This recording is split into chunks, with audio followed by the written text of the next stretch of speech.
Grabando. ¿Qué es la tradición y qué es el tradicionalismo?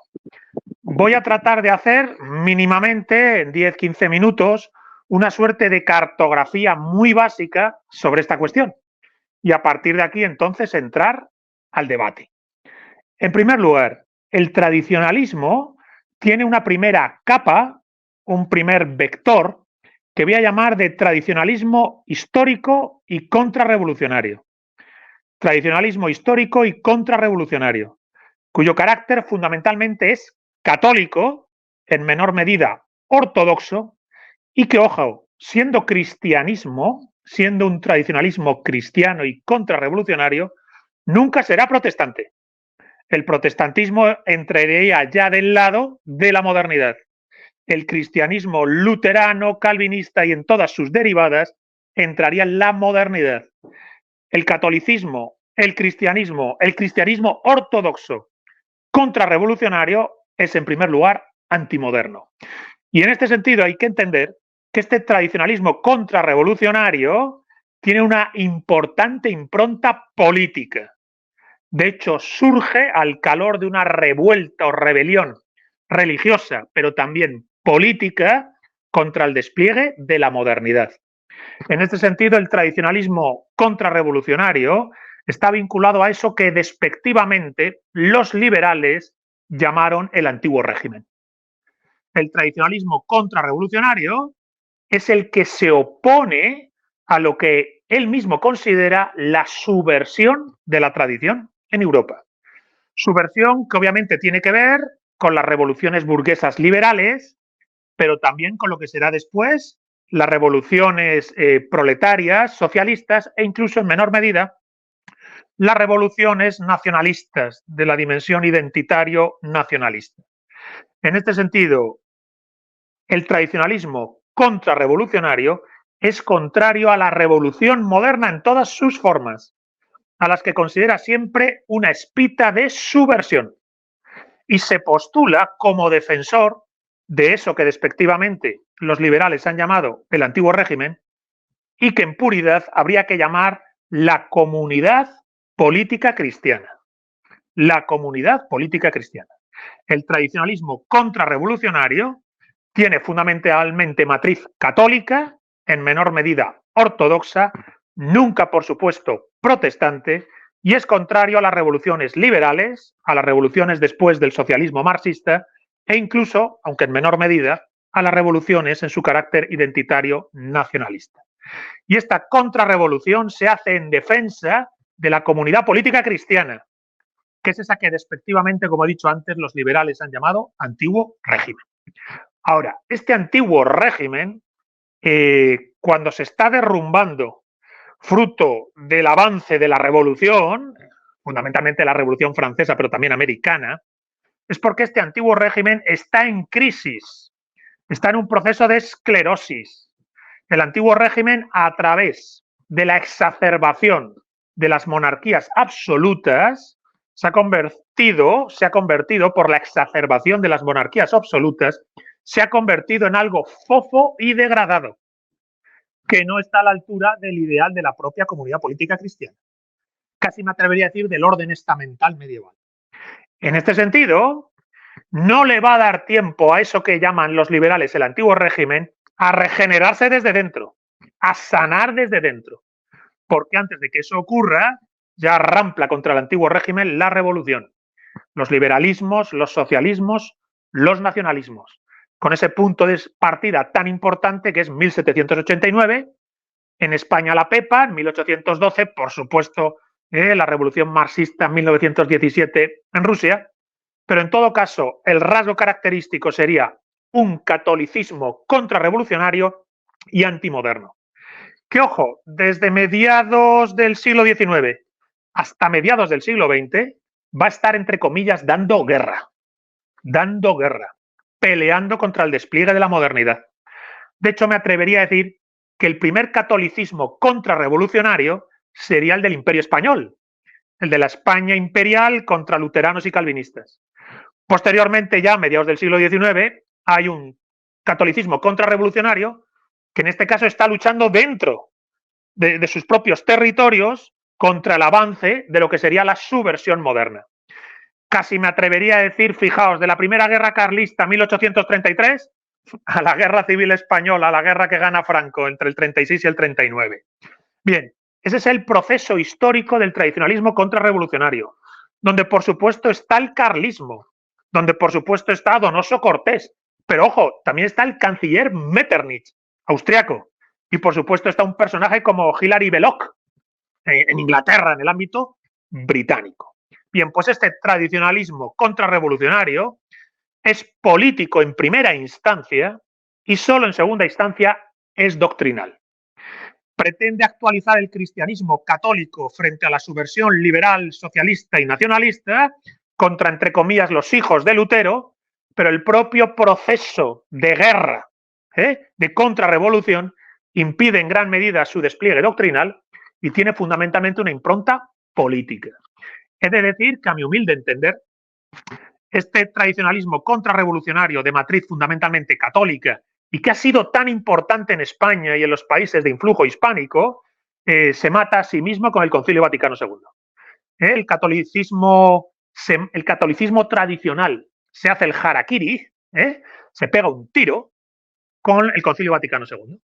Y entonces aparece algo que hasta entonces no había existido, que es el catolicismo moderno. Tenemos un cristianismo moderno subversivo, antitradicional, con Lutero y con Calvino, y contra él el Imperio Español. Bien, pues mucho tiempo después, en los años 60 del siglo XX, el Concilio Vaticano II supone, bueno, pues el tiro en el pie, el disparo en el corazón, no sé cómo llamarlo, a ese tradicionalismo católico contrarrevolucionario para parecer ya un catolicismo moderno que tiene ahora mismo con el Papa Francisco especial presencia, ¿no? El Papa Francisco sería una forma eminente de catolicismo moderno y, por tanto, antitradicional. Bien, pues hasta aquí, muy brevemente sintetizado, una primera capa de la tradición. El tradicionalismo contrarrevolucionario de matriz católica, rebelde, en el sentido de contrario a las revoluciones, contrario a la hegemonía liberal, socialista, nacionalista, contrario a las ideologías modernas, con cierto aire trabucaire, ¿verdad? Y que, ojo, hay que decirlo, su punto de partida fue la Vendée. La guerra de la Vendée en Francia es la primera contrarrevolución. Es decir, más allá del imperio español catejón contra la subversión protestante, históricamente el primer tradicionalismo contrarrevolucionario, la Vendée. Y casi me atrevería a decir que quizás desde la Vendée hasta la debacle y degeneración del franquismo en España, bien, pues ahí hay un ciclo completo de finales del siglo XIX, principios del siglo XX, hasta casi mediados del siglo XX, lo he dicho mal, finales del siglo XVIII, principios del siglo XIX, hasta casi mediados del siglo XX, pensemos las dos guerras mundiales, la guerra de Franco, el franquismo, pues todo ese proceso es de lucha hasta cierto punto vinculada al tradicionalismo contrarrevolucionario, que efectivamente acaba derrotado. Bien, pues el primer tradicionalismo, el contrarrevolucionario católico, en España muy fácil de conocer a través del carlismo. Bien, pero hay otro tradicionalismo. Hay otro tradicionalismo que además ocurre en la misma época. En la segunda mitad del siglo XIX y hasta la primera mitad del siglo XX. Fijaos, coincidiendo con la mayor virulencia del tradicionalismo contrarrevolucionario, su mayor virulencia va de la segunda mitad del XIX a la primera mitad del XX, coincidiendo con eso, aparecerá en Europa el tradicionalismo perennialista, el tradicionalismo sapiencial, que en este caso tiene un acento mucho más doctrinal que político. Mientras el tradicionalismo contrarrevolucionario católico tiene una lucha política clara, el tradicionalismo perennialista tiene una dimensión muchísimo más doctrinal que política. Y aquí lo que hace es lo siguiente.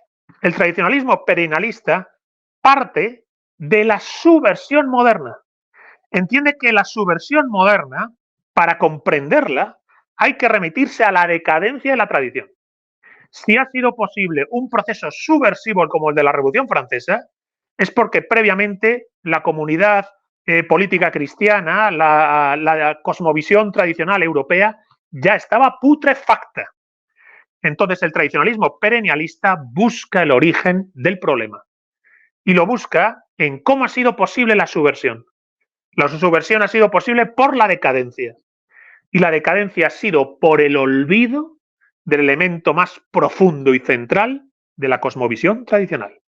Y es entonces que pretende el tradicionalismo perennialista apelar a la esencia de la cosmovisión tradicional.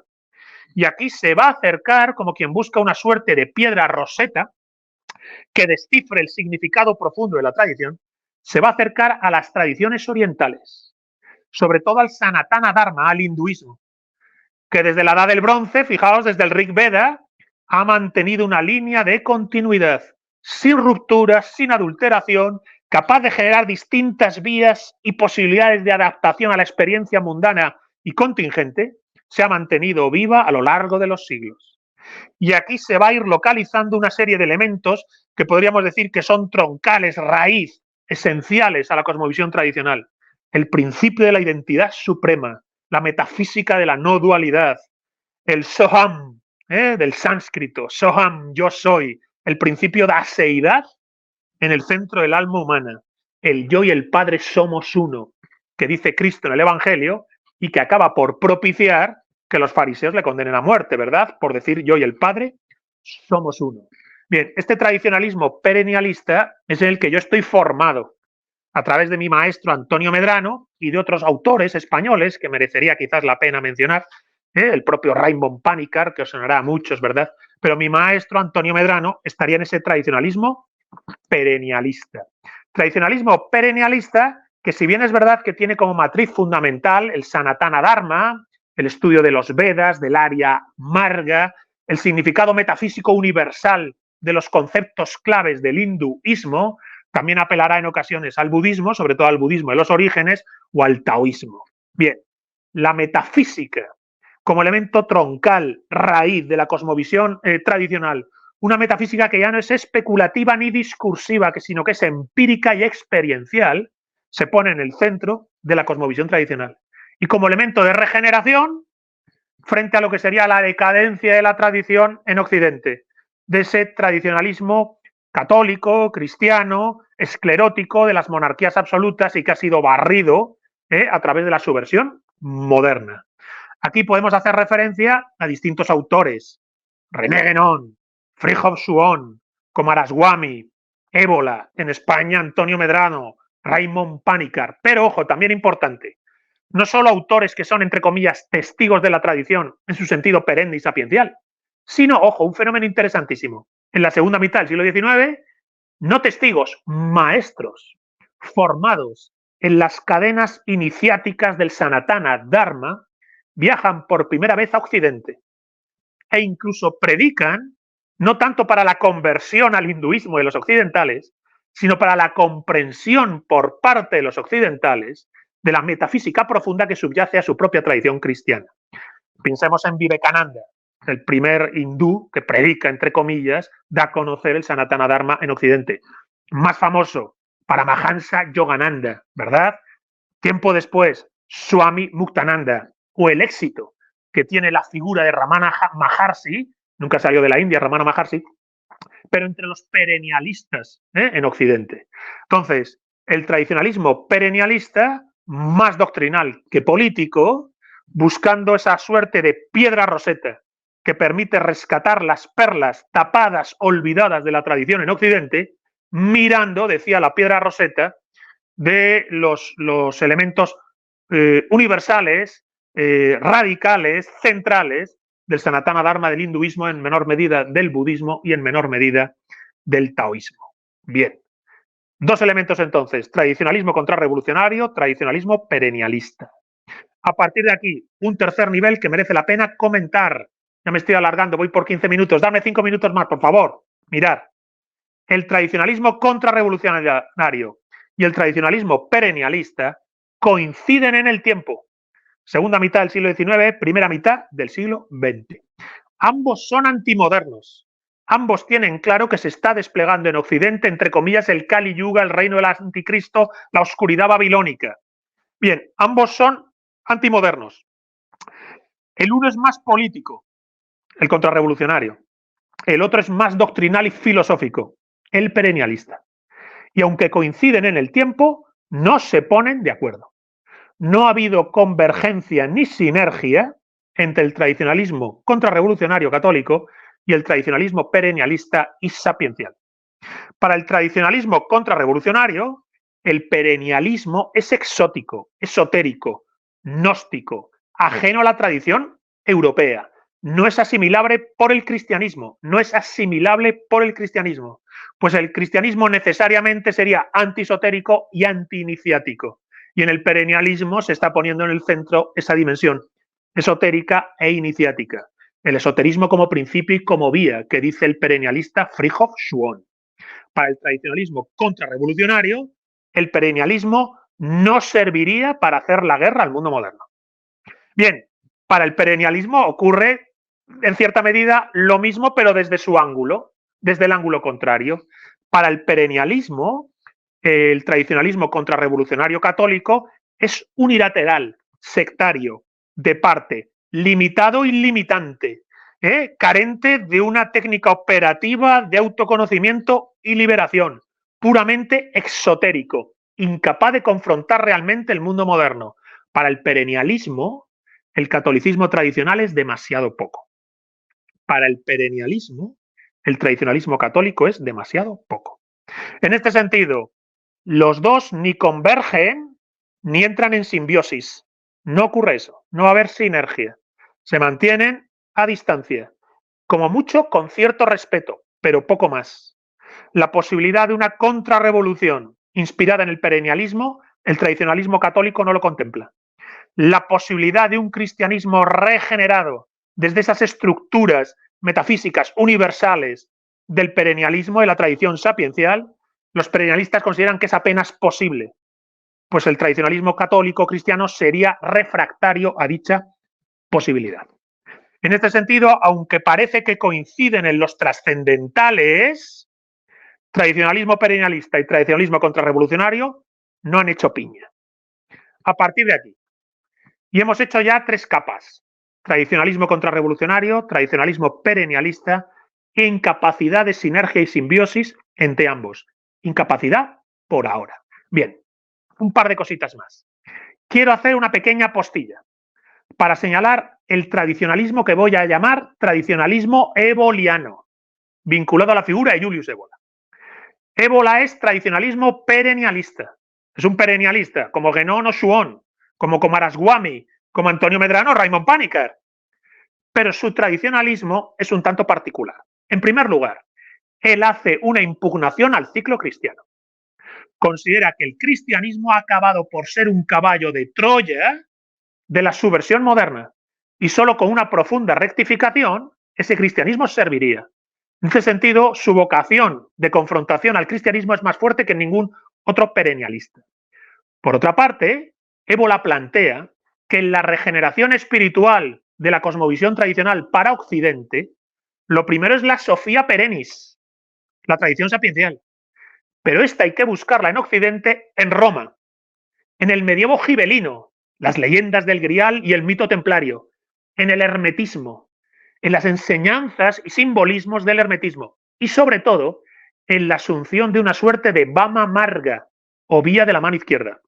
El Kali Yuga se ha desplegado, tenemos que surfear la ola del Kali Yuga, tenemos que cabalgar el tigre. Aquí son valiosísimos los estudios que hace Julius Evola del budismo y del tantrismo. El budismo y el tantrismo no para que los europeos se hagan budistas o tantricas, sino para que los elementos fundamentales del budismo de los orígenes, tan satrilla, tan seco, tan puro, tan limpio, y del tantra, puedan ser incorporados como elementos de vía de la mano izquierda en la confrontación del mundo moderno. En ese sentido, Julius Evola señala mínimamente un horizonte hacia una especie de nuevo horizonte tradicional para Europa, donde la Sofía Perennis, Roma, el mito del Grial y de la Orden del Temple, el hermetismo y esa vía de la mano izquierda que él está leyendo en el Tantra, pero ojo, también en el budismo más satrilla, que rompe con todo, que rompe con el hinduismo y busca la liberación radical y sin matices, sin apoyos, sin ningún bastón que te sostenga, encuentra en todo ello pistas y claves para un horizonte de una especie de nueva tradición para Occidente. Ahora, si esto ya en sí es un rasgo particular del tradicionalismo eboliano, más particular es que él se mete directamente en política. cosa que no hacen otros perennialistas. Julius Evola considera que lo que va a ocurrir en Europa entre la Primera y la Segunda Guerra Mundial, con lo que será el auge de los fascismos, la caída del Kaiser, el avance del comunismo, el avance de la democracia liberal burguesa o capitalismo, todo esto le lleva a pensar que quizás se podría rentabilizar, utilizar a Codreanu y la Guardia de Hierro, la revolución fascista en Italia, la revolución conservadora en Alemania y en bastante menor medida el nacionalsocialismo, con el cual Evola es muy crítico, la propia Falange y José Antonio en España. Él llega a plantear que en la Segunda Guerra Mundial y sobre todo antes de la Segunda Guerra Mundial, en la revolución conservadora alemana, ¿no?, de Junger, ¿verdad?, bien, pudieran darse posibilidades, espitas, para esa regeneración tradicional europea en clave romana, en clave imperial, en clave de mito griálico, de orden griálica por la regeneración del mundo en la tierra baldía. Y esa apuesta que él hace a nivel político obviamente fracasa. La Segunda Guerra Mundial sale victoriosa la democracia liberal burguesa y el socialismo marxista. Los fascismos se hunden, son derrotados las potencias del eje. Bien, Evola considera, a toro pasado, que hay que hacer una revisión crítica de esos fascismos. Tiene libro al respecto muy interesante, El fascismo visto desde la derecha, donde hace una crítica muy interesante a los fascismos, pero es verdad que él participa mínimamente a nivel político y se plantea si se podría haber utilizado ese ciclo histórico de entre la Primera y la Segunda Guerra Mundial para una regeneración tradicional. Bien, eso le hace anatema. Esta apuesta política de Evola le entra en el anatema. Evola es un autor perennialista de la mano izquierda para el Kali Yuga, que está anatematizado por haber participado de esa dimensión política. Bien, pues esto me lleva al siguiente punto, que sería el quinto que estoy poniendo sobre la mesa. Y es que Evola se mete, es verdad, en política hasta las cejas y tiene las consecuencias que tiene para su obra y su doctrina, ¿verdad?, que ha quedado convertida casi en herética para los propios perennialistas, pero pone sobre el tapete la punta del iceberg. Y es que todo tradicionalismo contrarrevolucionario católico, perennialista o abiertamente eboliano tiene una dimensión política de confrontar a la modernidad. Es decir, más allá de que Evola nos guste o no, Evola está diciendo en voz alta lo que de manera transversal está presente en Guénon o en Frijolf Schuon. Fijémonos, Guénon es completamente apolítico. Frijolf Schuon todavía más. No hablan de política nunca. Pero en las críticas que hacen al mundo moderno no tienen piedad. Consideran de verdad que aquello que deriva de las ideologías del liberalismo, el socialismo y el nacionalismo es una enfermedad para la humanidad. Y lo dicen así de claro. No se meten en política, no buscan una herramienta de confrontación, ni siquiera piensan que sea posible. Pero lo tienen muy claro. Pero es que en la misma línea están los tradicionalistas británicos herederos de Belloc, el propio Chesterton, o incluso, entre comillas, si me permitís decirlo así, el tradicionalismo tolkieniano de Tolkien, cuando en cartas personales llega a elogiar a Franco. Tolkien, Franco está haciendo lo correcto, ¿verdad? Se lo dice Tolkien, el autor del Señor de los Anillos. Entonces, creo que también hay que comprender que el tradicionalismo, evidentemente, pues tiene un punto de confrontación a las ideologías modernas. Y Evola solo es la punta del iceberg, la exacerbación de dicha posibilidad que de manera sutil, pero radical, está en un autor tan apolítico como Frijolf Schuon. En cualquier caso, si analizamos la situación actual y el mundo en el que estamos, la profecía tradicionalista se ha cumplido. Quiero decir que más allá del tradicionalismo contrarrevolucionario y del tradicionalismo perennialista, el universo en el que estamos ahora de posmodernidad, globalismo y de construcción es lo que anunció el tradicionalismo. No ha habido desviación del camino. Los liberalismos no se han desviado para llegar aquí. Los socialismos no se han desviado hasta llegar aquí. Los nacionalismos no se han desviado hasta llegar aquí. El mundo de la posmodernidad, el globalismo y la deconstrucción es lo que esperábamos encontrar al final del camino del despliegue moderno. La era del paria, la era del chandala, el quinto estado que anuncia Evola. Cuando Evola dice, al final vamos a llegar a algo que no son los sudras ni los baisas, no va a ser la Guerra Fría, es otra cosa. Bien, el último hombre del que habla Nietzsche, ¿no? Ese que solo quiere ser feliz.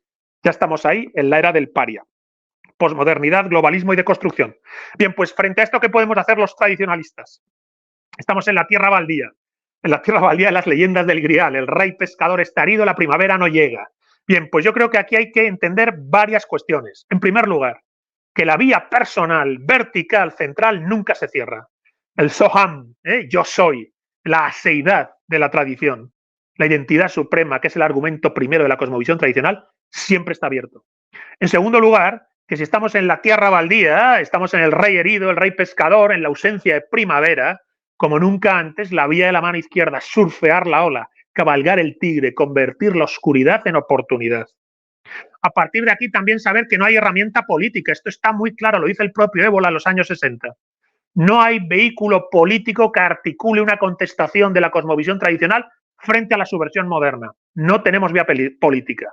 Nos queda la guerrilla, a través de libros, de podcasts, de actividades, de lo que sea. Podemos hacer una guerrilla en la que se reivindique en todo momento la cosmovisión tradicional. Desde dicha guerrilla encontrar a nuestros iguales, convertir el asco en acero y salir al mundo a buscar a nuestros iguales. Bien, encontrar nuestros iguales, saber hacer comunidad, encuentro, enriquecimiento mutuo. Y finalmente creo que sería importante retomar la labor intelectual que quedó pendiente, que quedó fallida, de ver la sinergia entre el tradicionalismo contrarrevolucionario católico y el tradicionalismo perennialista y sapiencial. Yo me muevo en las coordenadas del tradicionalismo perennialista y sapiencial, como lo hizo mi maestro Antonio Medrano. Y desde dichas coordenadas, yo planteo que el perennialismo puede recuperar lo mejor de las perlas del ciclo pagano europeo y lo mejor de las perlas del ciclo cristiano europeo, que yo reivindico y no niego. Los dos ciclos tradicionales europeos, el pagano y el cristiano, deben poder ser observados a la luz de la tradición sapiencial en busca del encuentro con el tradicionalismo católico que sigue vivo e incluso con el reemerger de las sensibilidades paganas para un horizonte que está por llegar, que no puedo decretar ni creo que podamos a día de hoy decretar qué forma tendrá, pero que tenemos que preparar, como si fuéramos vanguardia del regreso de la cosmovisión tradicional a Europa contra la oscuridad babilónica de la modernidad. Y con esto sería mi cartografía. Me he pasado, voy a la media hora, me he pasado. Decía 10-15 minutos y he hecho 27. Pido disculpas. Bien, para otra conversación, si os parece, dejaremos el tema no menor del pseudo-tradicionalismo neopagano. Pseudo-tradicionalismo neopagano, que para mí no es tradicionalismo, es una forma de modernidad y que básicamente se mueve en una suerte de coordenadas de naturalismo inmanentista. Se usa un lenguaje mistificador de la naturaleza, pero es antimetafísico, no es tradicional. Muchas personas pretenden ser tradicionalistas y antimodernas y sin embargo se mueven en este pseudo tradicionalismo neopagano, inmanentista, naturalista, que a veces funciona como una especie de New Age y otras veces funciona como una suerte de nordicismo racista, que ya estaba en el nacionalsocialismo alemán, ¿verdad? Y que Julius Evola doctrinalmente lo combatió. Tiene artículos muy interesantes Evola combatiendo esa especie de neopaganismo inmanentista, naturalista, de romantización de la naturaleza, pero en realidad antimetafísico. Luego hay otro pseudo-tradicionalismo que vamos a llamar teosófico, ocultista, de la doctrina secreta, de Madame Blavatsky, no vamos a entrar en él, también para mí es un pseudo-tradicionalismo, que bueno, transversalmente tiene verdades, pero yo creo que es más confusionario que otra cosa. Y finalmente quedaría otro tema a tratar, que yo creo que ahí no va a dar tiempo, que sería el tradicionalismo islámico, que es un tema espinoso. Guénon se hace sufí, Shuon se hace sufí. Y sin embargo no es lo mismo el Islam de finales del siglo XIX, principios del siglo XX, que el salafismo horripilante que hoy sufrimos, el nihilismo religioso de los obsesos de Dios, ¿verdad?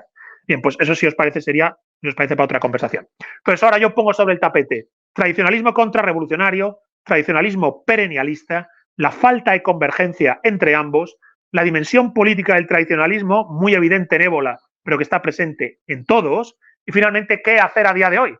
Que sería mantenerla vertical, el Espíritu Santo no se aparta, cabalgar el tigre, asumir que estamos en la vía de la mano izquierda, hacer guerrilla, hacer encuentro y comunidad, y sobre todo, a mi entender, hacer el trabajo intelectual pendiente de que de verdad pueda darse encuentro y convergencia entre la tradición como Sofía Perennis y el ciclo tradicional católico, ortodoxo, cristiano europeo, la contrarrevolución católica, que creo que a día de hoy deberíamos encontrar la manera, si no de resucitarla, que quizás esa no sea la palabra, de actualizarla, no sé si estoy usando las palabras correctas, actualizarla desde ese encuentro que debería darse con la tradición en su sentido perenne y sapiencial, a partir de los troncales, a partir de los elementos trascendentales en los que se encuentran ambas dimensiones de la cosmovisión tradicional.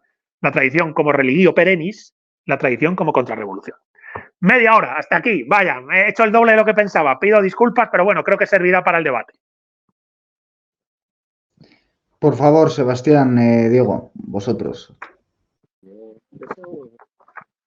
Bueno, es difícil poder decir algo después de la exposición de Gonzalo, que ha sido brillante, ¿no es cierto? Cómo pudo resumir todas las corrientes, todas las problemáticas, todo el conflicto que esto significa.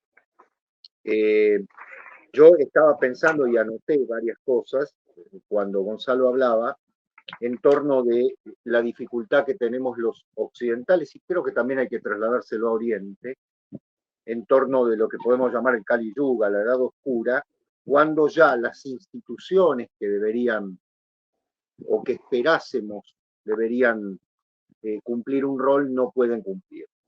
Acá tanto Diego como yo somos católicos y nos encontramos con la dificultad de que tenemos una institución que está absolutamente entregada a la modernidad, entregada fundamentalmente a lo opuesto de lo que pensamos, pero que a la vez significa, digamos así, por decirlo de una manera más natural, y aunque parezca un oxímoron, significa lo único que pareciera seguir en pie. Yo eh, quiero recordar que mucho de lo que la Edad Media construyó luego se mantiene solamente en España y en los que somos sus descendientes.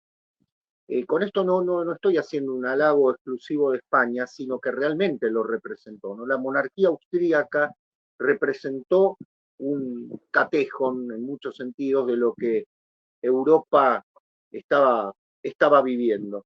No se olviden ustedes, y Gonzalo lo sabe mejor porque es historiador, que la paz de Westfalia significó un golpe durísimo a todo ese orden. Nunca fue España una monarquía absoluta, sino hasta la llegada de los Bobones, digo, perdón, de los Exacto. Borbones, Hay que ¿no? subrayar eso es así, eso es así. Exactamente. Que la gran escuela de Salamanca enseñó justamente qué era el derecho natural, qué era el derecho romano aplicado a la monarquía cristiana. Y aquí creo que hay un momento de oro que es el del barroco, gente, llamarlo de esa manera.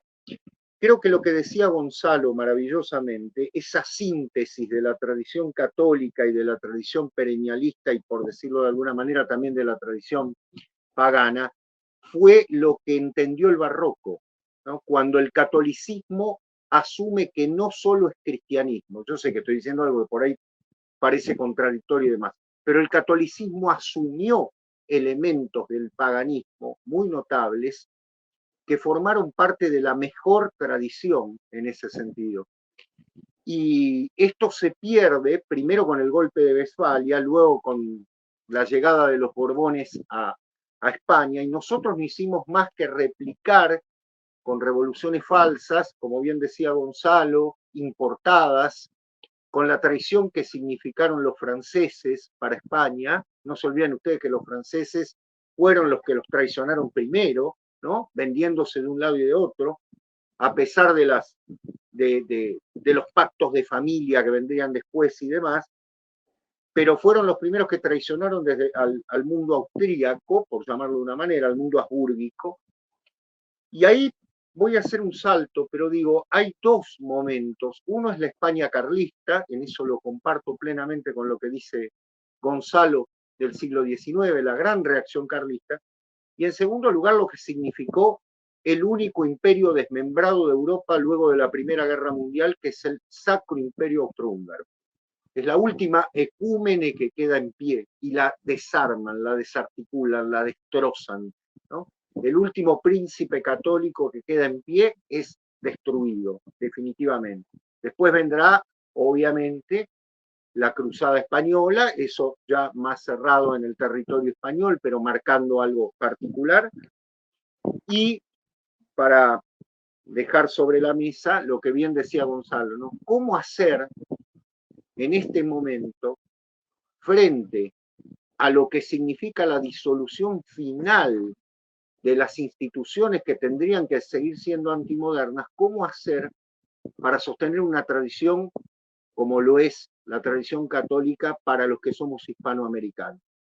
Muchachos, ustedes están en España, ustedes están en la Unión Europea, o sea, se casaron con el demonio, ¿no? Se casaron con el demonio hace rato. al menos desde el año 82, si no me equivoco, que decidieron ingresar 86, ahí. 86. En el 86 es el referéndum de, Ahí la, está, de entrada en la Unión Europea. ahí está. En el 86 con Felipe González, ¿no? Hmm. Entran. Nosotros estamos a la deriva totalmente porque seguimos buscando el norte que significó España para América, a pesar de que nos educaron en contra de España. Porque tanto Diego como yo tenemos una formación totalmente positivista, marcada por una educación que nos enseñó que España era África, así, ¿no? Sarmiento dice que África empieza en los Pirineos, ¿sí? Nuestro máximo maestro. Y fundamentalmente que lo que hay que hacer es copiar a la Europa básicamente sajona, y es lo que se quiso hacer en una Argentina que hoy es un cachivache, y una América Latina que es un desastre. Cachivache es una palabra muy argentina, perdón. Decimos un desastre, ¿no? Esa tradición solo puede venir de ustedes. Nosotros podemos colaborar desde América pero esa tradición tiene que venir desde allá. Son ustedes los que nos trajeron la tradición. Y son ustedes los que tienen que devolvernos. Nosotros podemos colaborar, ayudar, todo, pero de alguna manera cuando América pide a gritos que España vuelva a América, ¿no? Al menos todos los que estamos en esta situación, lo hacemos no porque queremos otra vez no sé, formar parte del imperio español, no importa, es formar algo que nos una realmente. Y si tenemos que formar parte de ese imperio, estamos basados en eso, pero si no tenemos una cabeza, no la tenemos. Perdón. Bueno, saludo a quienes nos están viendo en este momento. Concuerdo con Sebastián en el hecho de que la exposición que hizo Gonzalo no le sobra ni le falta una palabra, fue impecable, podría haberse tomado 40 minutos, que creo que el público que está consumiendo y viendo este video, fíjese cómo uso la palabra consumiendo, ¿no? Pero que se está nutriendo de este encuentro, va a encontrar una síntesis magistral, necesaria, por cierto, porque suele suceder que los términos en torno a la tradición a veces son un tanto o bien extremistas o tienen un grado de confusión, y creo que esta exposición de media hora con las adendas del caso era sumamente necesaria. Hay varias ideas que surgen. Es verdad, Sebastián bien decía, tanto él como yo, no podemos negar que vivimos en Argentina, como siempre digo, y no solamente en Argentina, sino que vivimos en el centro, en la provincia de Buenos Aires, en el conurbano, ni siquiera estamos en la capital federal de la República, sino que estamos en el conurbano, o sea, en el margen, ¿no? En los limes del centro. Y aún así seguimos sosteniendo una fe, el camino de la tradición católica contrarrevolucionaria, como decía Gonzalo en su introducción. Y en ese sentido me parece que las herramientas que tenemos, o por lo menos el campo de batalla que nos ha tocado vivir, va por esa línea. Concuerdo plenamente en el hecho de que el camino que debemos optar, o que debemos elegir, perdón, es el de la guerrilla, justamente, el de hacer un ataque relámpago cada tanto. Esto que estamos haciendo de alguna manera es una forma de resistencia, una suerte de abroquelamiento en torno de esos saberes primordiales. Dificulto un punto de encuentro, lamentablemente. O sea, no logro visualizar, por eso es bueno que lo pensemos, que tratemos de establecer algún tipo de conexión, sobre todo por algo que incluso lo podemos notar desde la manifestación propia del lenguaje. La tradición más asociada a la primera forma de tradicionalismo, ¿no? Ese contrarrevolucionario, como bien decía, tiene una fuerte base en el catolicismo que, a pesar de Vaticano II, seguimos compartiendo como conocimiento común, más allá de la lengua de base, ¿no? El latín, que es el rito de San Pío V, que en algunos lugares todavía se sigue celebrando. Si bien es en latín, tenemos una lengua y una cultura más cercana, mientras que la tradición de la Sofía Perennis o perennialista demanda, por supuesto, un conocimiento de la tradición oriental fuertemente. Entonces, en primer lugar, para mí hay una barrera lingüística y cultural enorme. Todavía en Occidente, o lo que queda de Occidente, que podríamos llamar Occidente, tiene una deuda pendiente o cuentas por saldar con Oriente, claramente. Hay algo que me parece difícil de zanjar en ese sentido por una cuestión cultural. Y mientras hablaban también pensaba, el enemigo es el mismo, independientemente de las barreras lingüísticas, culturales o de caminos. El enemigo es la modernidad. Y Ángel Fareta, que bueno, podría haber participado tranquilamente de este encuentro con las salvedades del caso, y una frase, una idea que siempre retumba en mi cabeza, y creo que en la tuya también, es: el enemigo nos vio primero. Tanto es así que hacia fines del siglo XIX se da un fenómeno histórico y muy particular, que es el último cimbronazo de la modernidad, que son tres momentos: uno aquí en Hispanoamérica, específicamente en Paraguay; el otro es en Estados Unidos, específicamente en la Guerra de Secesión; y el tercero es en Japón, hacia fines de la era, o principios de la era Meiji, 1867, o 60 y pico, no recuerdo el año, la última rebelión samurái en Satsuma. 76. Satsuma, la guerra del Paraguay y la guerra de secesión norteamericana, desde nuestro punto de vista, o por lo menos desde el que quiero exponer, es el momento en el que, al unísono, la modernidad, con todas sus implicaciones, ataca en los tres frentes que tiene que atacar. Ataca Interesante. de resistencia tradicional en el sur de Estados Unidos, con el norte industrializado, bajo la atendible excusa de la emancipación de la esclavitud, ¿no? Que sería como la leyenda más vendible. Pero el problema no era ese, el problema era el sur modernizado, industrializado, avanzando sobre, el norte industrializado avanzando sobre el sur. Aquí en Paraguay, o por lo menos en la famosa guerra de la Triple Alianza, 1865 a 1870, hay un contubernio, por supuesto, entre los intereses mercantiles del Reino Unido, por supuesto con connivencia del Imperio del Brasil y del gobierno de Bartolomé Mitre, para destruir el avance no solo económico, sino tradicional de la República del Paraguay. 5 años de guerra destruyen también un país que pensaba en su momento en una suerte de futuro distinto para Hispanoamérica, todavía con valores tradicionales. Y, por supuesto, no está de más decirlo, que esa resistencia del Oriente Profundo, que era el Japón feudal sobre todo, y que entendía muy bien elementos propios de la tradición perenne, sobre todo el budismo, el sintoísmo y tal, es totalmente desmantelado con el avance de la apertura de Norteamérica, por supuesto.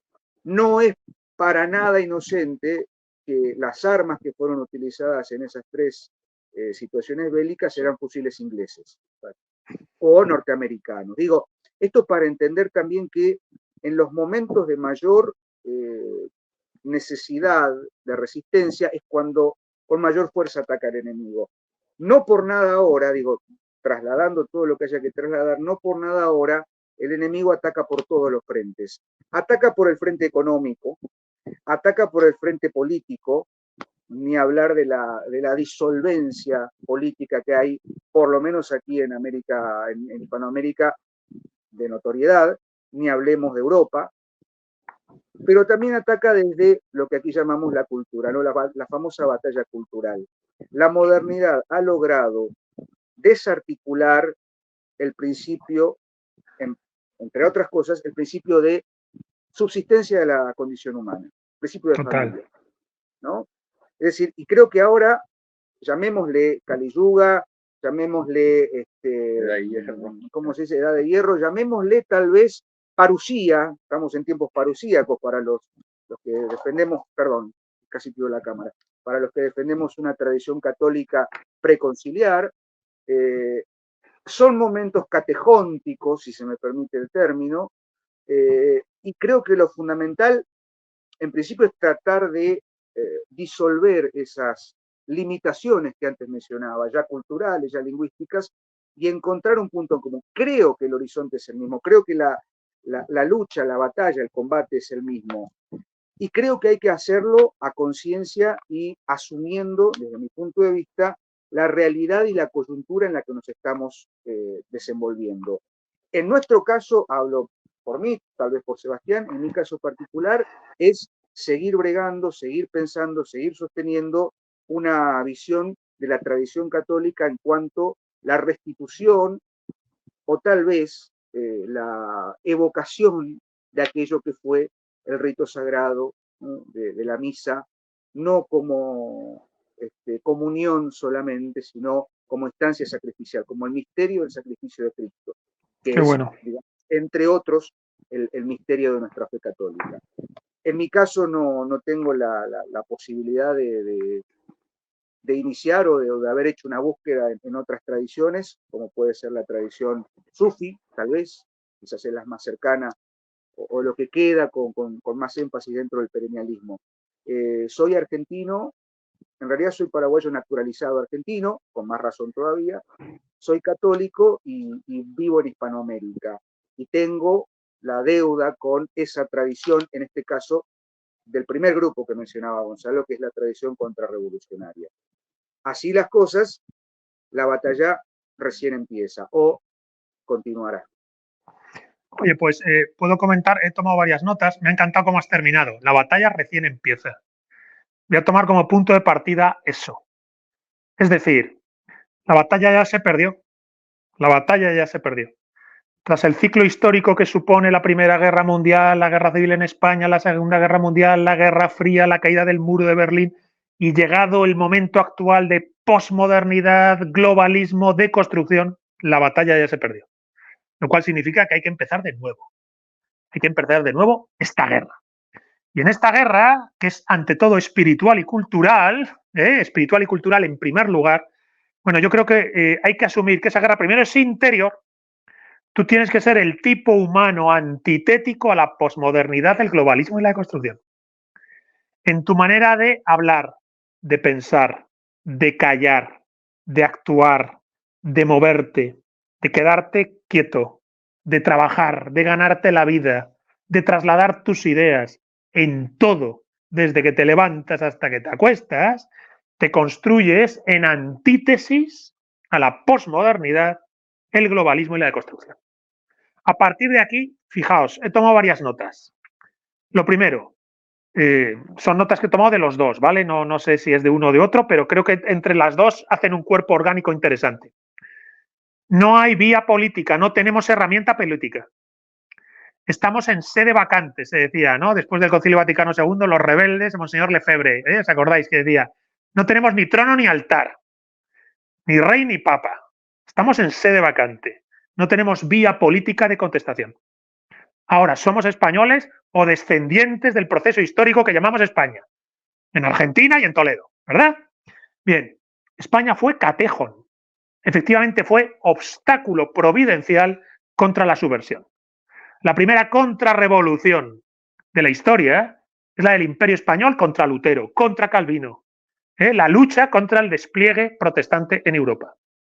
Pero al mismo tiempo que se produce ese catejón, hay tres derrotas.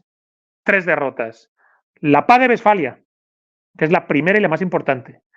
Después, la llegada de la monarquía absoluta a través de los Borbones, que no se hizo suficiente hasta qué punto ya en la segunda mitad del siglo XVIII la presencia de la dinastía Borbón en España prepara a España para ir dejando atrás su estructura previa e ir amoldándose una monarquía absoluta esclerótica, que ya con Carlos IV, Fernando VII, bueno, pues es evidente, y que prepara a su vez la tercera caída, que es la Pepa 1812, ¿verdad? Cuando lo tuvimos, por decirlo así, la Revolución Francesa dentro de nosotros, 1812. Entonces España fue catejón, pero fue derrotada en Westfalia y después vivió un proceso de distanciamiento de sí misma, con el absolutismo borbónico y, bueno, pues con los liberales, principios del siglo XIX, 1812 y después las tres guerras carlistas. Claro, en este proceso histórico me ha gustado que habéis dicho, ojo, el barroco español, la España del siglo de oro. Yo lo reivindico en mi libro Hispanofilia. En mi libro Hispanofilia, se llama Hispanofilia, España frente a su destino, yo subrayo que España, en su identidad histórica nacional, es dos cosas, reconquista e imperio. Reconquista e imperio. Y en la una y en la otra es la reconquista desde las coordenadas religiosas y espirituales del Dios uno y trino. Y en el imperio es el imperio desde las coordenadas filosóficas y espirituales del Dios uno y trino. Del Dios que se hace hombre, sufre como nosotros, en carne, huesos y sangre, que puede ser torturado en la cruz, pero que dice: yo y el Padre somos uno. Buscad el reino de Dios y su justicia, que lo demás se os dará por añadidura. Y el reino de Dios está dentro de vosotros, es como un grano de mostaza, que es el más pequeño de todos, y que sin embargo cuando crece se convierte en un gran árbol, en cuyas ramas se posan los pájaros. Son palabras de Jesús en el Evangelio. El Dios uno y trino, que es antagónico al abismo ontológico de la religión semita islámica o de la religión semita judía. Recordar, entre Dios y el hombre, para el mundo semita islámico y para el mundo semita judío, entre Dios y el hombre hay un abismo insalvable. En la tradición católica cristiana no hay abismo insalvable, porque Cristo se ha hecho hombre como nosotros, ha sufrido como nosotros y ha sido todo Dios y todo hombre. Y ha podido decir: yo y el Padre somos uno, y en la cruz, sin embargo, decir: Señor, Señor, ¿por qué me has abandonado? Ojo, que también dirá en la cruz esa cosa tan bonita de: Señor, perdónales porque no saben lo que hacen. Bien, la identidad histórica nacional española es reconquista e imperio. El Dios uno y trino. Bien, pues ese Dios uno y trino, en el barroco español, en el siglo de oro español, en la plenitud artística, cultural, de poesía, de arte, de teatro, en la plenitud de la España del siglo de oro, yo decía en mi libro que hay una fuente en la que beber para encontrar quizás la convergencia de la tradición como contrarrevolución católica frente a la modernidad y de los trascendentales, de los absolutos, de los elementos raíz y troncal que están en el Sanatana Dharma y que están en la tradición católica, el barroco español. A partir de aquí, efectivamente, habéis dicho, el carlismo es una experiencia valiosa. Aunque esté agotada, aunque históricamente terminó, podemos ponerla en nuestro haber. España se rebela contra la subversión moderna y la oscuridad babilónica que la acompaña, cuyo fruto maduro a día de hoy, pasado el tiempo, 200 años después de la Pepa, 200 años después de 1812, ya sabemos que se llama posmodernidad, globalismo y deconstrucción. Ahora, todo este ciclo de derrota de la contrarrevolución, nos deja inermes, nos ha dejado sin vehículo político, sin herramienta, y entonces estamos en una fase en la que podemos decir: ¿qué hacer? ¿Qué hacer? Bien, pues en este ¿qué hacer? Si hay que empezar de nuevo la guerra, bebamos de España, pero bebamos de la España eterna. ¿Por qué digo España eterna? Eterno es un presente absoluto, ¿verdad? El infinito es algo que no se acaba, es una sucesión de momentos inacabados en el espacio-tiempo, eso es el infinito. La eternidad es un presente absoluto. Bien, el presente absoluto que se manifiesta en la tradición española de reconquista e imperio, en las coordenadas filosóficas y espirituales de la España del Dios uno y trino, contra los moros en las Navas de Tolosa y contra los caníbales en México, en los aztecas, contra los monoteístas fanáticos del Islam en Lepanto y, sobre todo, contra la subversión de la tradición cristiana en Lutero. El Dios uno y trino, que es el que permite decir a Santa Teresa de Jesús: nada te turbe, nada te espante, la paciencia todo lo puede, quien a Dios tiene, nada le falta, solo Dios basta. Fijaos, Santa Teresa de Jesús, qué cosa más bonita. Nada te turbe, nada te espante, la paciencia todo lo puede, quien a Dios tiene, nada le falta, solo Dios basta. Cuando estudias la tradición sapiencial y utilizas esa piedra roseta del hinduismo, del budismo, te dicen: el ser humano está en carencia, está en ignorancia, le falta algo, le falta Dios, le falta recuerdo de Dios, el Atman, que dice en el hinduismo, el Atman, la mismidad del espíritu dentro de ti. Dice Santa Teresa: quien a Dios tiene, nada le falta, solo Dios basta. Efectivamente, yo apelaba en mi libro a encontrar en la España del siglo de oro una fuente de la que beber, que es fuente de contrarrevolución, pero también de perennialismo. A partir de aquí también habéis hablado de guerrilla. Yo uso la imagen del Lupus Dei, los lobos de Dios. Una guerrilla es un movimiento lobuno. No hay guerrilla que no sea lobuna, ¿verdad? Hay es echarse al monte. Es atacar y escapar, atacar y escapar. Bien, pues es el tiempo de los Lupus Dei, de los lobos de Dios, frente a la sociedad aborregada de la posmodernidad, vigilada por los mastines del globalismo y la deconstrucción. Nosotros somos los lobos de Dios, somos la guerrilla, el lobo en el monte, el Lupus Dei, el werewolf contra el Kali Yuga. Esa imagen me gusta asumirla como nuestra. A partir de aquí, si he hablado del siglo de oro, podemos hablar de autores que a su manera, y sin hablar a veces del siglo de oro, han buscado esta sinergia. Yo menciono a Antonio Medrano, menciono a Raymond Pànica, estoy pensando en Mircea Eliade o Georges Dumézil, ¿verdad? Mircea Eliade y Georges Dumézil, que están haciendo ese maridaje de la tradición sapiencial con Europa, mayormente a través del paganismo, del estudio del paganismo tradicional. Cuando se estudia el yoga, Mircea Eliade escribe sobre el yoga, y luego se dan los paralelismos con la Grecia neoplatónica, con la Grecia de Plotino, ¿no? Y Platón y Plotino. Entonces, no sabemos qué forma concreta tendrá el regreso de la tradición en el futuro contra la modernidad. No lo sabemos. No me atrevo a decretar si será una forma católica o un catolicismo paganizante o será un catolicismo de la España del siglo de oro en el nada te turbe, nada te espante. No lo sé. Solo sé que hay que trabajarla ahora y que tenemos que ser nosotros esa vanguardia. Tenemos que ser nosotros mismos en nuestra manera de ser, de vivir, de hablar, de comunicarnos y de sobre todo construirnos como persona. Tenemos que ser la vanguardia, el anuncio de eso que vendrá.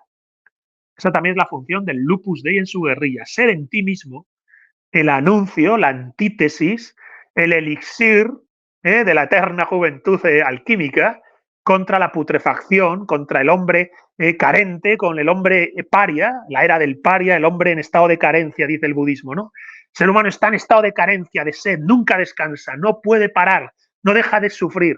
Y en lo contrario, Santa Teresa de Jesús. Nada te turbe, nada te espante. Quien a Dios tiene, nada le falta, solo Dios basta. Y finalmente me gustaría subrayar, para cerrar mi contestación, que me ha encantado que habéis reivindicado la misa tradicional, la misa en latín, no solo por la comunión, sino por toda la liturgia, significado sacrificial que implica. Aquí en Toledo se celebra como fiesta mayor el Corpus Christi, que sabéis que sacan la hostia consagrada a la calle en la custodia de oro y plata y joyas, es una cosa espectacular. Y sabéis que el Corpus Christi forma parte de la Contrarreforma del Concilio de Trento, frente a los protestantes que niegan las imágenes, frente a los protestantes que niegan la liturgia, frente a los protestantes que niegan la hostia consagrada a la calle. Ya se hacía en la Edad Media, pero ahora se va a hacer como nunca. Bien, pues la capital del Corpus Christi, de la Contrarreforma del Corpus Christi, es Toledo. Y yo siempre digo que ese trozo de pan que el sacerdote dice es la carne de Cristo, el cuerpo de Cristo, es, aunque sea simbólicamente, que es más, pero aunque sea simbólicamente, es el Dios uno y trino. Es la trascendencia inmanente frente al abismo ontológico del Islam y del judaísmo. Dios está lejos, nunca está aquí, mentira, está aquí, en la Eucaristía. Frente al inmanentismo moderno, no hay nada que no sea materia, no hay nada que no sea samsara, y por eso estamos en carencia, mentira, Dios está aquí, en la Eucaristía, en la hostia consagrada, porque dijo Cristo, yo y el Padre somos uno, y en la última cena dice, estaré con vosotros hasta el final de los tiempos. Es una trascendencia inmanente. El misterio trinitario, esto lo señalaba muy bien Raymond Pànica, el Dios uno y trino, el misterio trinitario es la clave de conexión entre la tradición católica, contrarrevolucionaria, antimoderna, y la tradición sapiencial y el perennialismo. Y tienen el Corpus Christi, en la hostia consagrada, especial símbolo. Dios nos ha ido. No estamos solos a la intemperie del mundo. El Espíritu Santo no se aparta. Fijaos, el Padre, el Hijo, el Espíritu Santo. El Hijo es todo Dios y todo hombre en virtud del Espíritu Santo, que a su vez está siempre presente, es el Logos divino. La luz que brilla en las tinieblas y las tinieblas no pueden sofocarla, dice el Evangelio según San Juan. El Espíritu Santo que está presente en el bautismo del niño, ¿verdad? Queda ungido del Espíritu Santo. Bien, con todos estos elementos, yo creo que se puede hacer contrarrevolución, contestación, bebiendo de la tradición católica española y a su vez encontrando cómo tiene una fuente de metafísica, por decirlo así, de universales metafísicos, que yo leo y estudio en el Sanatana Dharma. Para mí el hinduismo es una cosa a estudiar e investigar. Es la única tradición indoeuropea que desde la edad del bronce se mantiene viva, sin ruptura, sin adulteración, sin pérdida de la conexión de las cadenas iniciáticas de maestro y discípulo. Entonces yo no digo que haya que hacerse hindú. Yo no digo eso, no digo eso. No me veréis a mí haciéndome hindú en el sentido religioso. Pero ahí hay una fuente en la que beber, porque es una tradición antiquísima que se basa en la no dualidad. En eso que en el Evangelio encontramos cuando Cristo dice, yo y el Padre somos uno. No sé cómo vamos de hora, lo digo sobre todo por Diego y Sebas, que no sé cómo lo veis. ¿Tenemos para hablar un poco más o queréis que vayamos cerrando? El problema soy yo en realidad. 20 minutos podríamos, sí, Venga, 20 minutos podemos ir cerrando algunas ideas. Correcto, me parece Vale, bien, perfecto. vale, pues yo hago un breve comentario si queréis y Sí. os paso la palabra y luego Gonzalo, si quieres tú cierras, ¿de acuerdo? ¿Os parece bien si lo hacemos así? Correcto. Vale. Yo me pasa igual, hay poco que añadir a lo que ha dicho Gonzalo y luego lo que habéis añadido vosotros. Bueno, sí quiero decir que me parece importante que se esté produciendo este encuentro, que además ha sido por sugerencia de un seguidor de Twitter que decía, bueno, a ver si se junta el aullido del lobo, la forja y la espada con la Asociación de Estudios Humanísticos, porque es verdad que lleváis unos cuantos años los dos canales haciendo una labor de hablar de todos estos autores en YouTube, que yo aquí hablo ya como alguien de mi generación, sé que no soy el único ni muchísimo menos, hemos aprendido mucho. Gente que ha ido a la universidad, como yo, y no hemos encontrado estos autores, ¿no? Hemos encontrado académicos que matan lo que estudian y en cambio hemos visto cómo en YouTube vosotros hacéis que recobre vida aquello que no se quiere enseñar en estos ámbitos, ¿no? Y en ese sentido, pues yo creo que habéis hecho una síntesis magnífica. Y yo me quisiera centrar precisamente en otra vía que yo creo que hay abierta para el futuro, que es la vía de la transformación de la conciencia, casi en términos alquímicos. Es decir, hacer una alquimia del yo, de la psique, descubriendo que no hay una diferencia dual entre el yo y el mundo. Y esta es una transformación que parece novedosa, pero que en realidad no lo es, por supuesto, está anclada en la tradición, está en las tradiciones orientales, sobre todo ese pecado del dualismo es un pecado moderno, que sea la civilización occidental, y que no estaba tampoco en la cultura tradicional clásica de los occidentales, y que básicamente lo que viene a decir es que el primer paso para ser un tradicionalista es despertar. Incluso sin ser consciente que hay una tradición y que esa tradición se ha perdido, se ha traicionado, es despertar espiritualmente a la vida, ¿no?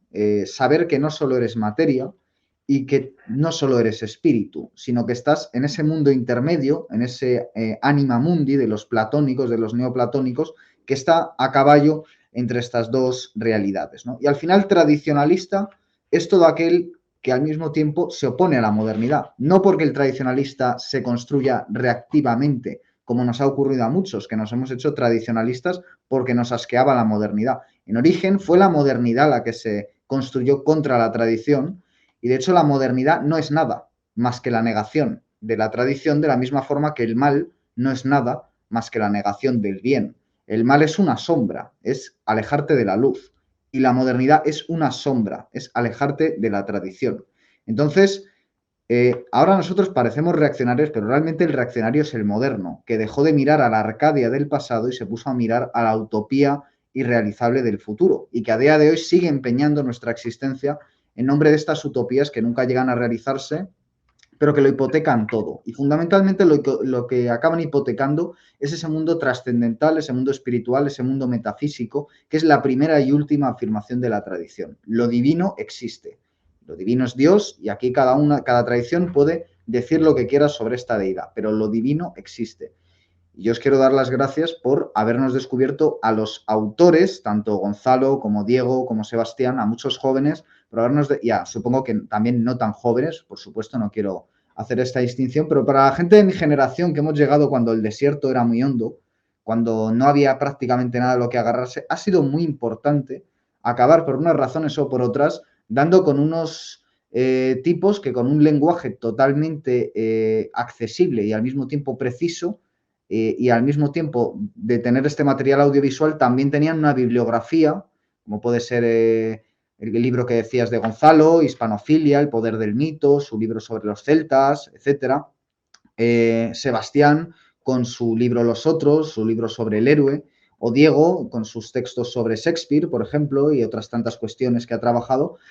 También era muy importante llegar a esos libros y a través de esos libros llegar a estos autores. Recuerdo que, por ejemplo, en El poder del mito, Gonzalo haces una dedicatoria que es a todos los grandes autores de la tradición, ¿no? O tú, por ejemplo, Sebastián, que Los otros haces el mejor índice que se ha hecho de autores de la tradición en nuestra lengua. O Diego, que por ejemplo haces algo también muy relevante, que es ver cómo Shakespeare, que parece un autor moderno, muchas veces se le reivindica como nihilista, ¿no? Por esto de un ruido y furia de un idiota, ¿no? Que se suele decir de Shakespeare sacado totalmente de contexto, ¿no? Tú demuestras que no, que Shakespeare también es un autor con este anclaje tradicional y es un literato y bueno, que al final la modernidad no es otra cosa que la tempestad, ¿no? De alguna forma. Entonces, bueno, pues que en definitiva que ha sido muy importante y que yo creo que esa labor política, que efectivamente ha quedado descartada, digamos que donde se ha refugiado es en la tradición, digo, en la conciencia. Y yo creo que cuando vamos, por ejemplo, a alguien como Joaquín de Fiore, que en muchos aspectos es moderno, pero en muchos aspectos también es tradicional, admirado de Dante, vemos que hay una edad del espíritu que va a llegar. Y yo creo en cierto sentido que esto, que es al mismo tiempo utópico y tradicional, es posible si lo hacemos nosotros posible, ¿no? Y es esa cosa del arqueofuturismo, que yo creo que es donde debemos también empezar a sondear nosotros, ¿no? Que es efectivamente coger el impulso de la tradición sin desdeñar todo aquello que la modernidad, como diría Fareta, la máquina contra la máquina, como ahora, cuando grabamos este programa, ha puesto a nuestra disposición, ¿no? Entonces yo creo que hay que hacer esa transformación de la conciencia, sabiendo estos nuevos instrumentos que nos ha dado la modernidad, ¿no? Y para hacer un poco una idea de a qué me estoy refiriendo, voy a hacer un breve pie de página a todas esas enumeraciones que habéis hecho de tradicionalistas, un poco como se me han ido viniendo sobre la marcha según os escuchaba, ¿no? Yo creo que uno que merece ser citado es Mishima, que por ejemplo en Japón se dio cuenta cómo el mundo liberal, especialmente a partir de la Segunda Guerra Mundial, se va extendiendo a otros ámbitos y los trata de destruir, ¿no? Es decir, cómo la modernidad sigue siendo fiel a su primer principio, que es la negación nihilista y destructiva de la tradición, y trata de imponerla en todas partes, ¿no? Es decir, la modernidad es universalista, a diferencia de la tradición que defiende cada, digamos, civilización particular, ¿no? Entonces la modernidad hace eso también en Japón y Mishima trata de detenerlo y finalmente acaba inmolándose. ¿Por qué? Porque Mishima tiene en la cabeza la operatividad. Yo creo que la operatividad es aquello con lo que debemos trabajar los que defendemos la metafísica para el siglo XXI, ¿no? Y Mishima no le bastaba con escribir su obra, no le bastaba con predicar. Mishima fue capaz de inmolarse, como más tarde haría también Dominique Venner. ¿Significa eso que nosotros debemos inmolarnos? No, cada uno tiene su dharma. Y si uno siente que su dharma es inmolarse, llegado un momento, pues quizás haya que hacerlo. Cada uno tiene su dharma y cada uno tiene algo que hacer, ¿no? En este mundo que está establecido y que, bueno, pues de alguna forma cada uno tiene que dialogarlo a puñetazos con su daimon. Pero Mishima encontró esta vía, ¿no? Luego también están esos antimodernos como Chesterton, que tenía una vía política, Chesterton, ese comunitarismo, o como Nicolás Gómez Dávila, ¿no? Que también es una suerte de palmero entre el paganismo y el cristianismo muy interesante, ¿no? Y que dio unas cuantas máximas muy clarividentes sobre lo que es la modernidad, ¿no? Luego también la física cuántica, quiero decir, porque si nos estamos enfrentando al dualismo, nos estamos enfrentando también al mecanicismo newtoniano y quién lo ha destruido con sus propias armas, ¿no? ¿Quién ha utilizado las armas de la modernidad contra la modernidad en ese sentido? La física cuántica, ¿no? Esto lo vio muy bien Jung cuando habló con el físico Wolfgang Pauli sobre la sincronicidad y las vías tradicionales que se abren también a partir del descubrimiento de esa acausalidad de la que hablaba Jung, ¿no? Las sociedades secretas, que, como dice muy bien Ébola, tienen su propia tradición hermética, cuando ven que las religiones, sobre todo el cristianismo a partir de la Reforma Protestante, empiezan a decaer, proponen vías alternativas mediante la iniciación, ¿no? Y de alguna forma hay que mantener esa idea de la iniciación viva, esa idea de la iniciación como muerte y como renacimiento, como rito de paso, que de alguna forma nos anticipa a la muerte y renacimiento que nos va a suceder cuando nos vayamos de este mundo, ¿no? Entonces, las sociedades secretas, que las hay de muchos tipos, son muy criticables, muchas han sido muy nocivas, pero al final, en cierto sentido, sí que han mantenido a salvo ciertas verdades, en algunos casos, que de otra forma habrían sido expulsadas de Occidente, ¿no? Según avanzaba el mundo positivista, ¿no? Luego, yo diría que la nueva derecha francesa ha querido darle una nueva vida política al tradicionalismo, se habrá equivocado en muchos puntos, pero tanto la nueva derecha de Alain de Benoist o de Guillaume Faye como luego sus epígonos europeos, como puede ser el propio Dugin, yo creo que hacen también una labor muy interesante de decir, bueno, quizás la vía política haya muerto para Europa, que se mató en 2 guerras civiles, que hoy conocemos como guerras mundiales, en el intento, pero no ha muerto para otros puntos del planeta, como puede ser China, como puede ser la India, como puede ser Japón, como puede ser Rusia, como puede ser Hispanoamérica, que yo creo que está mucho más por hacer en ese sentido que la propia Europa en este momento. Luego también habéis hablado del barroco, hablaría del arte renacentista, de cómo la pintura del Renacimiento de alguna forma sirve también para volver a insuflarle vida a la tradición y para seguir manteniéndola. Hablaría del romanticismo inglés, que yo creo que en el momento del auge del positivismo y de la revolución industrial, tanto por la vía poética de Coleridge, de Blake y de otros, y vía profética, como por la vía de la literatura fantástica, el terror, la fantasía, la ciencia ficción, etcétera, mantienen viva también los valores de la tradición y hacen que a día de hoy, cuando uno lee una novela como puede ser El Golem de Gustav Meyrink, tiene la tradición viva entre las manos, ¿no? Y en ese sentido, eso también es operativo, es decir, al final el arte, en muchos sentidos, es mucho más operativo, por ejemplo, que la política, es decir, si alguien nos está viendo y a lo mejor lo que cree es que detesta tanto el mundo moderno que hay que irse a una cabaña a fabricar bombas como una bomber, realmente puede ser mucho más útil que hacer eso, irse a pintar, irse a escribir, o en caso de Qué que no se bueno. tengan estas capacidades, irse a meditar, porque nunca sabes, transformando tu propia conciencia, hasta qué punto vas a transformar la conciencia de otros. Y yo imagino que vosotros, que habéis transformado muchas conciencias, la mía incluida con vuestro obrar, antes habréis tenido que transformar las vuestras, es decir, invirtiendo en, no en el ego, sino en el sí mismo, que es Dios y que eres tú, llegas mucho más lejos de lo que puedas llegar aparentemente haciendo cosas prácticas, ¿no? Realmente la operatividad está mucho más en transformar la propia conciencia que la de otros, ¿no? Y bueno, podríamos poner más ejemplos, pero sencillamente quería poner estos ejemplos y sobre todo daros las gracias hombre, darme la oportunidad de estar aquí con vosotros, que desde luego no estoy al nivel y no lo merezco, pero sobre todo por haberme traído hasta aquí, porque yo no habría llegado hasta aquí y me consta que mucha gente que nos está viendo tampoco, si no llega a ser por todos estos años de trabajo, que además lo que tiene YouTube es que se pueden ver los primeros vídeos y se pueden ver los últimos y habéis cambiado físicamente, habéis cambiado en la forma de hacer los programas, o sea, han pasado los años como pasan para todo y la verdad es que eso está bonito, ¿no? Aunque suene cursi, desde luego un tradicionalista tiene que tener cierto distanciamiento con los sentimientos,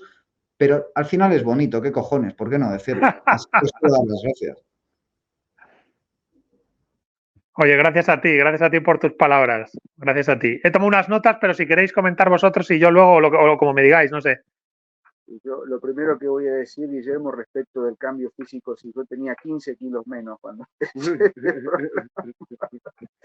no, bueno, fuera de broma, hay muchas ideas que surgen, muchas palabras. En principio, agradecerte por las gestiones de habernos reunido o de por lo menos generar el espacio para, ¿no? Un placer conocer a Gonzalo, a quien no conocía, no puedo decir personalmente porque, bueno, estamos mediados por la virtualidad, pero bueno, dialogar, claro. no podíamos dialogar. Quizás este sea el principio de futuros encuentros, ¿por qué no? Y sobre todo algo fundamental, Guillermo, me permito decirlo porque somos generacionalmente quizás no de la misma franja etaria, pero creo que somos los más jóvenes de la partida, ¿no? Lo que nos queda a Gonzalo y a mí, ¿no? Claro. Y más allá de eso, creo que todos, así como vos fuiste invitado a este encuentro por diversos motivos, en mi caso también, bueno, tengo la fortuna de haber sido alumno de Sebastián, después fui su discípulo, su amigo, ¿por qué no? Por supuesto. Y esa es la forma de hacer que la brasa no se apague. Y para eso hay que tener mucho cuidado con la brasa encendida, porque puede quemar, porque puede sofocarse, pero hay que tener mucho cuidado al momento de mantenerla prendida, porque si uno la sopla con demasiada fuerza, se va a llenar de cenizas o alguna chispa, un chisporroteo puede quemarnos. La brasa hay que mantenerla viva con un viento suave, hay que mantenerla viva con paciencia, con dedicación, y creo que se entiende la metáfora o la analogía de la brasa. Decía Gonzalo hace un momento, retomando por ahí lo que dije en mi intervención, ¿no? La batalla recién empieza o volvió a empezar o sigue, y por ahí usar un término tan fuerte como guerra, batalla, pero en definitiva es esto, es un combate al que estamos llamados, una topada a la que estamos llamados, es decir, algunos lo harán con la forja y la espada, otros lo harán con la esfera y la cruz, como decía Chesterton, qué sé yo. Pero en definitiva, todos tenemos el mismo llamado, o por lo menos estamos arrojados voluntariamente a esta batalla. Y sea como fuere, sea el camino que elijamos, sea el modo, me pareció muy interesante lo que decía Gonzalo respecto de ese concepto de uno y trino, que puede ser un principio de anclaje entre ambas formas de ver la tradición, entre la forma contrarrevolucionaria y la forma perennialista. Y muy bien, Guillermo, lo que señalaba respecto de algunas figuras, sobre todo del siglo XX, como Mishima, como Chesterton, como tantos otros, ¿no? que han sabido entender que hay un camino común, y cada uno desde su oficio, desde su arte y desde sus convicciones ha llevado in extremis esa búsqueda y esa batalla. La máquina contra la máquina, este encuentro tuvo una demora de casi 10 minutos porque justamente la misma máquina se quería oponer a que nos encontráramos nosotros. Pero aquí estamos y seguimos en la lucha. Simplemente adscribir a todo lo que se ha dicho, agradecerles también a Sebastián, a Guillermo, a Gonzalo, por haberse tomado el tiempo de poder compartir esto con respeto y con la seriedad que esto merece, ¿no? Así que gracias. Y nos seguiremos viendo. Exactamente. Seguro, Bueno, yo seguro. parte un agradecimiento infinito. No saben las notas que tengo. Yo creo que Gonzalo, que lo veía anotar, yo estoy anotando. Esto llevaría 5 horas más, así que voy a resumir en dos cosas fundamentales. La primera es lo que nos aconsejó y recomendó y muy bien dirigió Gonzalo cuando habló del lobo, ¿no? En algún momento te lo dije cuando eras más joven, le dije, el hombre es un lobo, le digo, tiene que, ¿no? Pero como bien decía Gonzalo, no ataca solo, y tener algo fundamental, ¿no? En cuenta, que es un cánido, por lo tanto tiene jerarquía, gente. Los lobos tienen jerarquía, ¿no? Tenemos que respetar eso que es natural a la condición. O sea, la lucha es algo en común, es una lucha cultural la que tenemos que dar, bueno, es enorme. Yo creo que es más difícil que agarrar una espada y salir a la calle, ¿no? Es muy enorme. Y en segundo lugar, y brevísimo, yo decía, creo que Gonzalo va a compartir conmigo esto, en el Renacimiento ya habíamos ganado la guerra, entonces nos podíamos dar el lujo de poner a los dioses paganos en una iglesia católica, ¿no? Y uno ve a las vírgenes renacentistas sonriendo. Bueno, algo pasó en el medio. Entonces tenemos que hacer el salto a las vírgenes de Caravaggio. ¿Cómo están? Caminando, saliendo del cuadro. Están diciendo, muchachos, las cosas no son quietas, no están así, ¿no? Para ser adoradas. Hay que salir a combatir. Eso es el espíritu barroco, ¿no?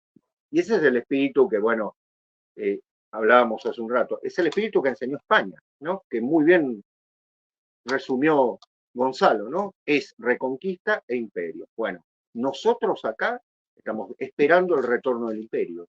Ojalá. Eso es lo que estamos esperando. Bueno, pues muchas gracias a Guillermo, muchas gracias a vosotros, yo encantado. Queda una reunión pendiente, lo tengo aquí anotado, para hablar del pseudo tradicionalismo neopagano en su versión nordicista, que es la que impregnó en parte el nacionalsocialismo, o en su versión New Age, nueva era, wicano, que también a día de hoy se da, o el pseudo tradicionalismo cultista teosófico, el que yo creo que hay vetas de luz, pero vetas confusionarias, o incluso hablar del problema del islamismo, el salafismo, el papel que tiene a día de hoy y cómo debemos observarlo los tradicionalistas. Creo que eso puede dar para otra reunión, si os parece. Y yo ahora, de lo que comentaba Guillermo, simplemente, efectivamente, la modernidad es la gran utopía, pretender que el mundo tiene solución, que se puede resolver en algún horizonte futuro, cuando el mundo tradicional afirma siempre, entre comillas, que el samsara no tiene arreglo. El mundo caído tras el pecado original no tiene arreglo. La salida es vertical, es hacia adentro y a lo alto, no en el horizonte del espacio-tiempo, ¿no? Entonces, la utopía moderna tiene como fruto maduro la distopía que a día de hoy estamos viviendo. La distopía de la posmodernidad, la distopía del globalismo, la distopía de la construcción en todas sus infinitas variantes cada vez más patógenas y enfermizas. Bien, frente a eso, la cosmovisión tradicional. Con esa revolución de la conciencia, revolución significa volver al origen, volver a la fuente. La revolución de la conciencia es volver a la identidad suprema, a los principios de no dualidad, a los principios de autoconocimiento. Recordar una clave de la tradición europea, Apolo en Delfos: conócete a ti mismo y conocerás a los dioses y el universo. Conócete a ti mismo y conocerás a los dioses y el universo. Ahí está todo. Frente a la modernidad, el mandato de Apolo en Delfos. Has mencionado el concepto del arqueofuturismo, interesantísimo. Nos tenemos que mover en la idea de lo eterno, el presente absoluto, de lo arcaico, las ruinas del pasado que indicaban las vías al presente absoluto, y al mismo tiempo lo tecnológico, saber incluso ir un paso por delante de la tecnología, hacerla nuestra, convertirla en la espada, el caballo, la espada láser del guerrero del futuro, ¿verdad? Saber, no tanto ser refractarios a una tecnología hegemónica que parece que genera una nueva antropología, sino decirle no caeremos en esa trampa, convertiremos la tecnología en lo que siempre fue, herramienta, y la convertiremos en herramienta porque estamos en lo eterno y porque estamos en lo arcaico. Luego has mencionado a Mishima, a Chesterton. Me ha encantado que has mencionado a los románticos ingleses. Maldita sea, claro que sí. Hay que leer ese romanticismo inglés que tiene por momentos, es transversal, es indirecto, pero tiene perlas de una luz preciosa que nos conecta con la luz del espíritu, con la luz de la tradición. Has hablado de la física cuántica, interesantísimo. La física cuántica como una manera de pensar el mundo material que se acerca a los márgenes del pensamiento tradicional, de la trascendencia inmanente de la cosmovisión tradicional, de los famosos gnósticos de Princeton, en la Universidad de Princeton, que a través de la física cuántica dicen, ostras, esto parece el Vedanta, parece que estamos con Sankara, y resulta que lo que estamos es con la física cuántica. Al hilo un poco de esta revolución de la física, yo reivindicaría la revolución de la salud, del autoconocimiento del hombre en cuanto a su soporte material y fisiológico, los ritmos circadianos, la nutrición, la luz artificial que desordena las hormonas, que desordena las mitocondrias, la sociedad patógena del progreso tecnológico ajeno a la luz del sol, el día, la noche, las proteínas, las grasas y la adicción a los azúcares, las harinas refinadas. Una buena manera de hacer la contestación a la modernidad es saber comer, saber levantarse al amanecer, saber acostarse cuando el sol se pone, saber utilizar lo mínimo posible la luz artificial y vivir siempre en estados de conexión con los ritmos del sol, como se hizo durante siglos. Bien, la salud pasa por ahí y en esa salud hay contestación, hay contrarrevolución al mundo moderno, donde pueden ser las 5 de la mañana y estar con luz blanca mirando el puto ordenador. Joder, hay algo más, no sé, himsa, se dice en la India, hay algo más violento contra el dharma, hay algo más adármico que alimentarse de harinas refinadas, azúcares de mierda que te inflaman, estar con la luz encendida a las tantas de la noche. ¿Pero qué mierda de vida es esa? No, pues hay que volver al sol, al dharma, y eso lo dice la salud. Cada día la salud está más claro que va por ahí, y lo dice la tradición, la cosmovisión tradicional. Por otro lado, has mencionado la nueva derecha y tirando el hilo has mencionado a Alexander Dugin. Yo reivindico a Alexander Dugin. Más allá de la cuestión de Putin, más allá de la guerra de Putin en Ucrania, que no voy a entrar, creo que la filosofía que está armando Putin en torno a una cuarta teoría política, el Dasein heideggeriano como sujeto político de esa cuarta teoría, el Dasein como alguien que reencuentra la cosmovisión tradicional para salir de la angustia existencial, la angustia existencial que es rasgo característico del Dasein. La angustia existencial del Dasein desaparece de la conexión con la tradición. nada te turbe, nada te espante, quien a Dios tiene, nada le falta. Entonces, a mí sí me parece que Dugin está apuntando en direcciones muy interesantes para armar una filosofía contrarrevolucionaria y a su vez perennialista. En su caso es una contrarrevolución desde el cristianismo ortodoxo, que a mí me parece interesantísimo. Los católicos tenemos que saber también leer ese cristianismo ortodoxo, pero con una beta sapiencial muy fuerte, que en Dugin es evidente. Entonces, más allá de la guerra de Putin y más allá de todo el conflicto geopolítico multipolar, creo que es bueno ver que en la teoría política de ese Dasein, que deja de ser Dasein, deja de ser arrojado al mundo en carencia y en sinsentido, para tener presencia, plenitud, arraigo y sentido a través de la tradición, creo que Dugin está dando claves muy interesantes. Y finalmente me gusta que ha señalado la meditación y el arte. La meditación y el arte. Bien, pues yo creo que como punto de partida de la contrarrevolución y del regreso a la sabiduría perennis, a la Sofía perennis, la meditación, la capacidad de descondicionarnos y liberarnos del psiquismo, del campo mental, la creación de espacios de libertad interior respecto a la mera actividad mental, que es siempre samsárica, que es siempre carencia, que está siempre en apego y temor, que está en dukkha, ¿no? Dukkha, que se dice en el budismo, y en la meditación como la mónada invicta, que dicen los neoplatónicos, la mónada invicta, autoluminosa, frente al psiquismo. Entonces me parece muy interesante la meditación y el arte. La literatura, la poesía, he dicho, a veces es casi mejor sentarte a pintar un cuadro. Si eres capaz de volver a hacer del arte un ritual mágico, espiritual, un ejercicio de plasmación de la luz y el calor en el mundo, si eres capaz de volver a hacer del arte espíritu, bueno, pues yo creo que el arte es un arma cargada de futuro. Y hasta aquí mis reflexiones de lo que nos ha comentado Guillermo. La verdad es que para mí ha sido un placer esta conversación, ya va para la 1:30. Si os parece, dejamos para un segundo encuentro los temas que he mencionado. Y bueno, también los comentarios que se hagan, yo lo colgaré en mi canal, lo colgaréis, bueno, cada uno en nuestro canal correspondiente a partir del enlace que nos mande Guillermo. Habrá 3 vías, habrá 3 vías para que la gente lo pueda escuchar o ver y escuchar.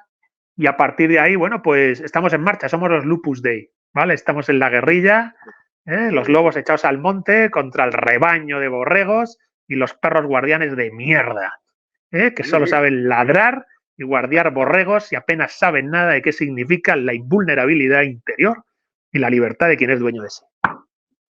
Excelente, excelente, Gonzalo. ¿Sabes qué pasa? Que la angustia es un problema de exceso de azúcares. Ese es el tema. No es exagerado eso, ¿eh? No es exagerado. O sea, yo estoy metido en el tema de nutrición, entrenamiento, cada vez es más evidente. La depresión, la ansiedad, desórdenes de la personalidad muy básicos en torno al sueño, tienen que ver con un uso desordenadísimo de los carbohidratos y los azúcares refinados, las harinas refinadas, de la exposición a la luz artificial, del desorden de la vida cotidiana respecto de la luz solar, incluso de las estaciones, de cómo funciona el cuerpo en el invierno, en la primavera, en el otoño. Es decir, estamos en Adharma, se dice en la India. El universo entero es el cuerpo de Brahman. Entonces está ordenado, sabéis la esvástica, el motor inmóvil en el centro y los brazos que se mueven armoniosamente. Bien, pues estamos yendo a la contra del Dharma. El resultado es una sociedad patógena. ¿Creéis que es normal que las enfermedades autoinmunes como el cáncer a día de hoy sean plaga? Que el otro día decían que el 33% de los habitantes de Chicago van a enfermar de cáncer. El 33%. Nunca pasó eso. Nunca había pasado eso. La gente no se moría antes de eso. ¿Qué coño pasa? Cuando las enfermedades cardiovasculares son plaga. Cuando se echaba la culpa al colesterol y a las grasas y se descubre que no, que es la dieta a base de harinas refinadas y abuso de carbohidratos el que está generando todo el problema. Entonces, cuanto más se comprende desde el punto de la búsqueda de la salud, qué es la salud en un sentido eminente, más cerca está la persona que busca la salud en un sentido eminente de confrontar el mundo moderno y decir, esta comida es una basura, pero basura de verdad, es tóxica, esta manera de vivir alrededor de la luz artificial es desordenada, es himsa, es violencia contra el Dharma, y cuanto más te pareces al estilo de vida tradicional en cuanto al ritmo solar, los ritmos circadianos, más salud hormonal, celular, mitocondrial tienes dentro de ti. Entonces, bueno, yo no soy experto en el tema, lo leo, lo trabajo, pero no no estoy formado académicamente en ese sentido, pero es verdad que me parece una cuestión a subrayar, ¿vale? También la pelea de la salud en un sentido holístico, completo, que pocas veces se señala que eres, efectivamente, como decían los griegos, lo que comes. Exacto.